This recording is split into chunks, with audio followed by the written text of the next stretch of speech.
Ettore Bugatti was born in 1881 in Milan, Italy,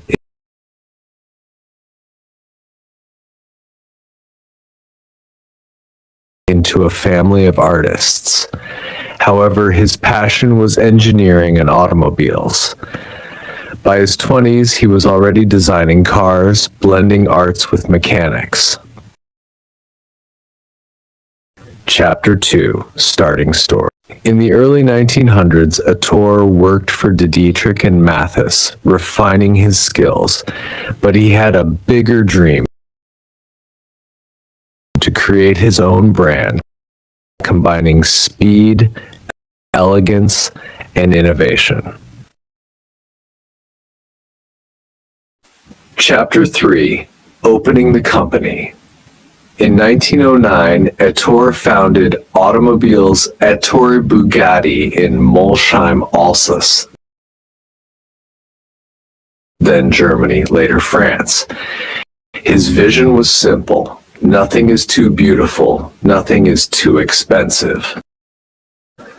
Chapter 4. The first car.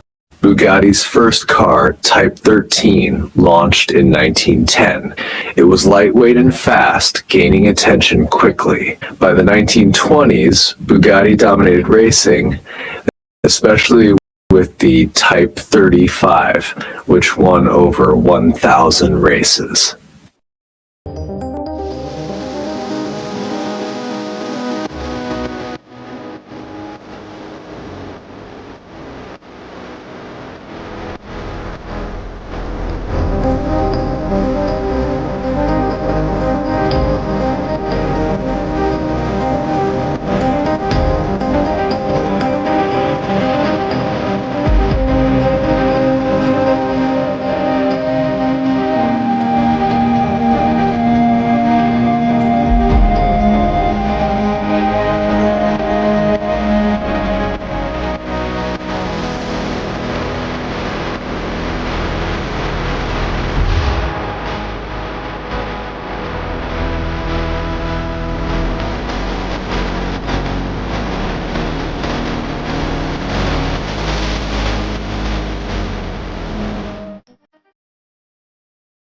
Chapter 5. Struggles and Decline. During the 1920s-30s, Bugatti became a symbol of luxury. The Type 41 Royale was a masterpiece, but too expensive during the Great Depression.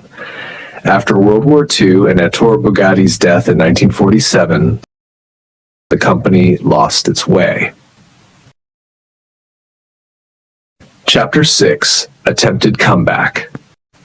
In the 1950s-60s, Bugatti faded into history.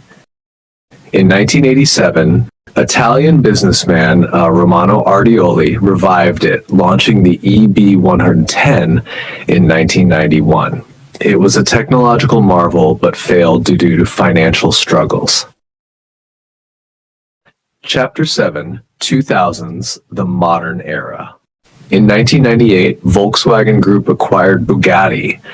In 2005, they introduced the Veyron 16.4, a hypercar with 1,001 horsepower and a 407 kilometers per hour top speed, marking Bugatti's return to greatness. Chapter 8. Success in the Future. In 2016, Bugatti launched the Chiron, pushing limits with 1,500 horsepower and speeds over 420 kilometers per hour. Today, Bugatti is an icon of speed, luxury, and innovation, setting new benchmarks for hypercars.